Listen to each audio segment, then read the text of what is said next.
Welcome to the first episode of Debatable with your hosts, Nina and Kyle. I'm Nina. I'm Kyle. We've been teammates in debate for 3 years now. We'd even consider each other soulmates in the craft. So we decided to start this podcast together for multiple reasons and for multiple purposes. So Debatable is a podcast for one, discussing topics that we think are very debate related. They're very prominent right now in the circuit. Two, it's to prep motions that are common or motions that we expect to come out or just motions we want to talk about. Third, we'll invite guest speakers to talk about different topics that we may not have any specialization in, like med ethics or sports. Or we'll talk about current events, things that we think will pop up, things that we think you need to be matter loaded on, and we'll do this all between 15 to 30 minutes or longer, depending on what the episode needs. So the first thing we want to do, since it's the first episode, we don't want to jump right into things. We first want to explain why we're doing this in the first place. The first reason being that we're both coaches. We both coach St. Paul College Pasig. Yeah. And it's just been so rewarding for us. We really love teaching and just interacting with different people, especially newcomers to the craft. Yeah. They also teach us a bunch of things. You don't know, like, everyone has a different perspective, or everyone has a spark of brilliance that you only get to experience when you coach someone from scratch. I've seen so many people grow up to be worthy of speaker awards, or even people who are just so proud of the speeches they give, and it's the most rewarding thing. Second reason we wanted to do this is we both love ranting about anything under the sun, really. Like, I would say that's the soul of our team up, really. We're just very comfortable just ranting about anything to each other. We get drunk and we'll spend hours talking about philosophy or international relations. For some time. Remember that one time, like, we were just walking and I started talking about witch killings in Tanzania. Yes. And then we used it in a round eventually. So, this isn't useless, and I'd like to think there was purpose to this. I'd use those things in my papers as well. So we just really love sharing information, ranting about stuff. Third reason we want to do this is, I think, more for the community. If you notice, there's a lack of variety in the materials that's presented. There may be debate videos, but they're either low quality because they're just live streamed. There's not a lot of really good quality debate videos out there. But I think even if there are, I think they have a tendency to be confusing, especially for new debaters, because they tend to have a lot of jargon in them. For example, like, what are counterfactuals? Why is it that there are so many rebuttals? Can you just move on to the next? Yeah, and usually the rounds that have good quality are the high rounds, and these people speak really fast. I don't think it's the most friendly thing for newcomers. If you notice as well, there are online lectures, but usually online lectures are just the topics themselves. They're either too broad as well, like can apply to anything. They sound like really academic TED Talks in a way. They're not the most targeted way to learn debate. And even if they were, the application of that is very hard to spot. And you don't see a lot of examples on how it's used or when it's going to benefit a team or benefit a speaker. And thirdly, I think when it comes to reading materials, I think a lot of them are just very lengthy, and actually a lot of it is just generally harder to access. For example, it's where do you find articles to matter load? Sometimes language gets too academic, like really great pieces of matter come from thesis or dissertations, or maybe that's just me. But like, but my point is, sometimes it also gets caught up in this huge academic discussion that's not so applicable or nice for new debaters also. And I also think, like, it's just generally, at least in my experience, it's not the easiest way to get into things, especially since when it comes to reading materials, they're just pieces of information. They're not really collated or what's the word? Streamlined, I think, or organized in a way that's particularly helpful in prep time. Sometimes you just have to poke around and just say, hey, remember this one article that I read? Yeah, it's really hard. Yeah. And no one likes reading. Just to be very blunt about it, like, we've assigned so many readings to our kids. Hi, kids. They never read it. Or even if we're interested in writing manuals, it's not the most accessible thing as well. Because, again, no one wants to read it and no one's gonna bother. Or even if they did, it's too time-consuming. If you're a slow reader, especially, it's kind of the worst thing for you. Yeah, which leads us to why we chose a podcast as the Mm. format. For me, I think it's the easiest to pick up. You can listen to them during breaks or during long commutes. If you have earphones on, you can listen to them while walking or maybe even exercising. But if you're watching like a video or reading, you can't run on a treadmill. I mean, you could, but it's just you have Shaky, a it's tendency. It's shaky, yes. But if it's a video, you have a tendency to always need to see the speakers speaking, or Yeah. else the quality is going to be decreased, or you won't understand it as well. Lastly, why this format? Why in particular do we want to prep issues together or make podcasts particularly about debate? Again, right, we think other materials are either too broad, it's hard to set it up in a debate context, or it's too specific because you only get to see the end product. It's the 7-minute speech or it's the 5-minute oral adjudication.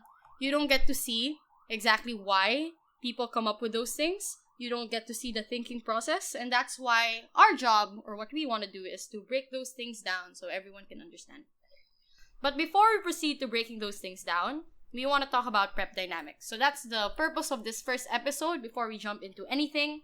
And we will be talking about how we prefer to break things down, or how the both of us prefer to prep. So The key word is prefer. Yeah, Like, yeah.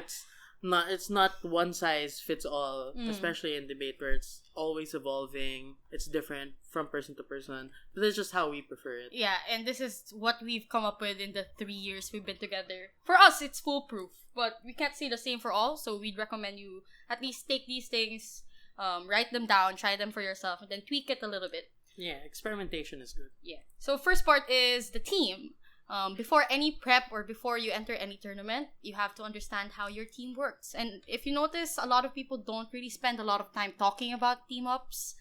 People just talk about the art itself, like the debate round, the prep, the topics. But I think dynamics are equally as important. If not, it's half of what you need in order Yeah, to because survive. obviously debate is a team sport first and foremost. You can't win on your own. Yes. I don't believe as well in the concept of buhat or backpacking. Like one teammate does more work than the other. If that's the team dynamic, then obviously something's wrong. Something needs to change. So, to understand a team, we listed down a few roles that a teammate must have. Like, why do you have one in the first place? Why can't it just be a solo sport?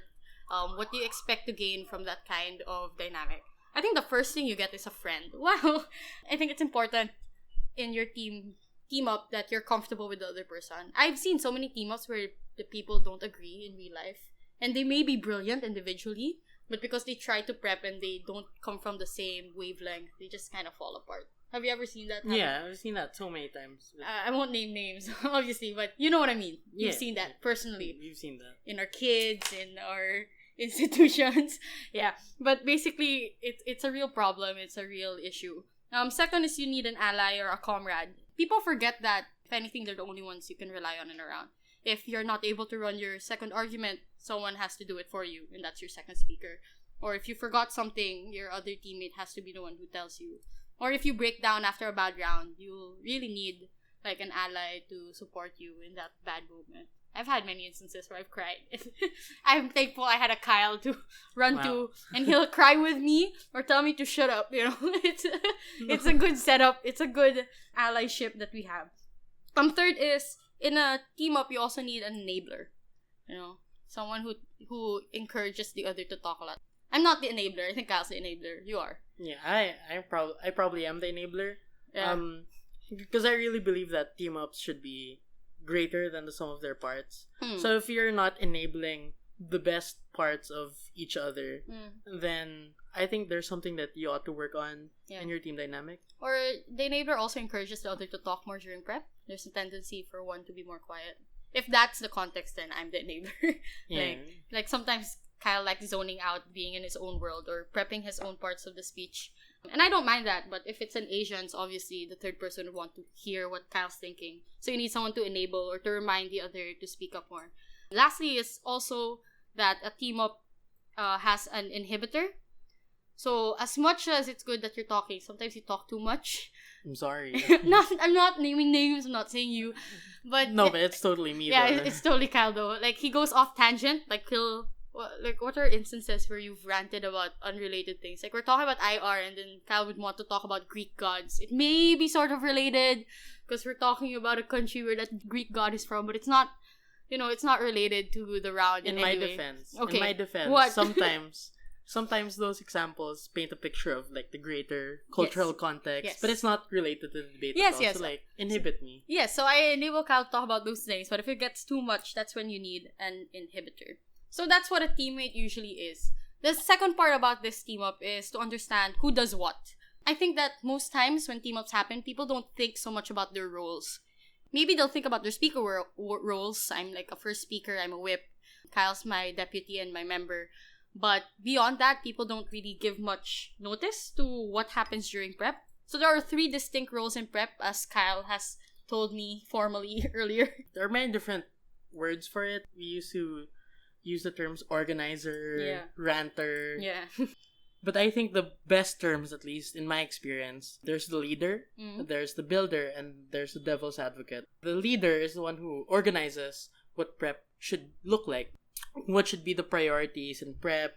Let's move on to this part of prep. Let's move on to the next part of prep. Or just cleaning it up, because sometimes people get so excited that they talk about everything. So someone needs to streamline those thoughts into a 7-minute speech, right? The second one is the builder, or in our case, the ranter, where there's a particular idea that the builder is assigned to just expound or give a lot of input on. So I think in our team, we're both builders. Yeah. Because we're both thinking of different things at the same time, which Yeah. is like covering more ground. Yeah. Yeah. And the last is devil's advocate. So as much as you're builders, as much as there's an organizer, someone always has to think about the other side. Remember that debate isn't just you giving a TED talk or giving a lecture. It's you trying to persuade a crowd or a judge. And to persuade someone, you always need to be aware that you have an opponent who will say something else as well. So a devil's advocate is there to sort of point out flaws in the prep or point out possible arguments and possible POIs or points of information that the other team will provide. And from there, the ranter as well as the organizer will find a way to like strengthen the case by weaving in the counter arguments in a form of a preemption. So that's what a team looks like. So the next part is to talk about what happens even before prep happens. What do you do to establish now a dynamic? If you know your role, if you have a friend, you have an ally, you have your devil's advocate, all that, how do you ensure that you're prepared before you enter a tournament? So multiple ways, like the first one being case building. Yeah, you can talk about different topics, different pieces of matter, different motions, even outside of debate rounds. Like, write them down so you can remember them. Because, like, the point of training is so that you have an easier time during prep. So if you've already discussed a bunch of motions or topics in the past, it's easier to recall that during actual prep times and actual debate rounds. Or just to get used to prepping a lot faster. The first time you team up, it's going to be very slow to come up with ideas, no matter how good you are as a pair or as individuals. So it really takes a lot of practice before you get that mojo going. Mojo is like a really bad term. Like, what do you call that? Momentum, yes. Momentum, yeah. Yeah, if you get good momentum from that. Obviously, there's also debate rounds, like Kyle mentioned. Or the third is not as common, but I think also very important. You share matter with each other. Kyle and I have this tendency of sharing articles or ranting to each other 2 a.m. via chat. Just to inform the other person what's going on in the world in case they haven't read about it yet. It's very important to do that so that when a topic does come out, you both have a semblance of an idea of what's already going on or what the possible examples to use in that motion is. And lastly, most important, and what the both of us love doing, is to just talk. Yes, we just love talking to each other about anything. Not necessarily things are just debate related. I think just the goal of building a team dynamic is to get a feel of how the other person thinks. Training is to make prep eventually easier. And I think we've gotten to the point where we don't even need to talk so much. Yeah. Because we're both confident in what we're going to run each, like, individually. And that's because of all the experience we've gotten together. Yes. We call that being in sync. And it's important for a team to do that. Miscellaneous things you can do, of course, these aren't required, but we just do them personally.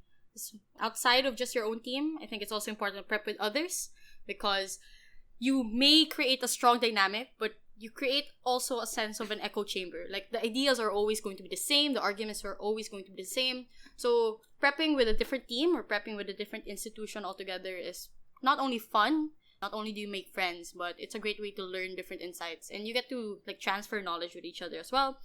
Another is cross training, like fight different opponents, not just your own institution or your friends. Usually it's because even if they're different people, if you're trained by the same coach or trained in the same environment, you will think the same way. Yeah, that's true. And you get to see different strategies. Like, you don't notice this, but in the Philippine debate community, each institution has their very distinct way of debating. Whether you love it or hate it, it's what makes them distinct debaters of those institutions. So it's nice to get a feel of how to maybe adapt those things or how to counter them when necessary. Last two is make a hype playlist. It's true. Like, Yeah, it's yeah. true. It really Yeah. does help. Like, you have a playlist on Spotify where you just hype each other up. Yeah. Like, let's do it. All I do is win. Yeah, we have like a bunch of rap songs that we like singing before rounds start, just to like remove the tension. Like, no matter how long we've been debating, I've been debating 6 years. Kyle has been debating since he was 12. Like, that's 10 Almost years. 10 years. Almost yeah. 10 years, yes. But like, it doesn't go away. There's always a fear, especially if you're going against like a dinosaur or a really strong debater or a team that you know is very promising. You get jitters. So to get rid of that, you just dance it off or listen to music or listen to stuff. Or if you're not that type, you can try power dressing, which I love. Kyle We do hates. both. I hate it. If I had my way, I would just be in shorts and slippers all the time. Yeah, but I don't allow that. I make sure that we look cute, you know? We look like we know what we're doing. We look presentable. Not that you don't look presentable, Kyle. It's just, it's very different. I think it's important. We look like we have things figured out. Like, we're a team. We are one unit. We're both wearing the same color. Yes, we're both wearing the same color or the same type of jacket or the same type of pants. And it intimidates others, but also gives you a sense that you're powerful. Or at least me. I mean, Kyle feels most powerful in shorts, but since I like dressing up, he has to compromise. So those are what's important before a round begins. So we've already talked about team dynamics, we've already talked about rounds. Now to get to the actual meat of the discussion. So now we're going to talk about the prep dynamic themselves. And what we're going to present to you is a Nina and Kyle method. Again, our preferred way of prepping, not the shortcut way. I think it's a pretty complete list, but it doesn't have to arrive in the same way we do it or in the same order. Yeah, in the same order, or you don't need to use the same terms we do. Step 1 of prepping. What is it, Kyle? For me, I just go to the bathroom. Yeah. It's the most annoying thing. Kyle goes to the bathroom when the motion's released, and I panic a bit. But I'm used to it now. So for me, I just get really nervous, so I just need to pee. But it also gives me some time to think. And lots of different teams also have this specific amount of time. Not like a ritual where everyone has to pee. But more of like just a few minutes where you're not talking to each other. So like everyone has like an idea of what they're going to bring to prep. I think while Kyle's in the bathroom, that's when I have my silent prep. A lot of people have this as well, like a moment where they don't talk about things with their partner just yet. They write down their own individual ideas.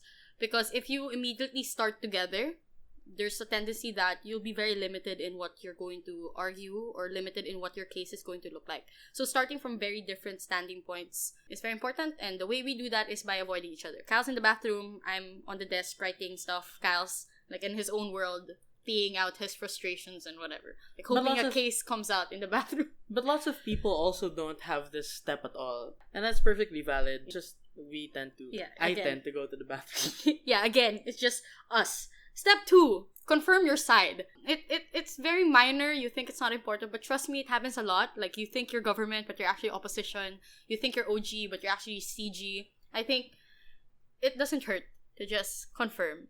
If you have Tabber, hello Tabber, check again what your allocation is. Or if there's a PowerPoint, ask to see it again. Or if you have a photo of it, check it out. Know your room, know your judge. It really doesn't hurt to be very, very sure. And it takes like 5 seconds to do that, so I'm not sure why people still make the common mistake.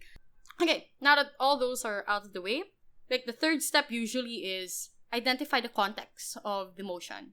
Usually when AdScore sets a motion, there's a purpose for that. Is there a current event? Is there a prominent issue?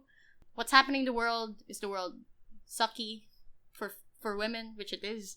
That's why we're having feminist motions. Is there war right now? That's why we're having IR motions. So anyway, it's important to know the context. Or if not, just try to imagine what the context would be to be the most strategic in your side. Step 4 is to... identify the goal of the round. Because motions, even though you have two opposing sides, you have government and opposition, there's still a common goal in the debate where everyone agrees, oh, this motion is about where do you best empower women, this motion is about where do you best find conflict resolution.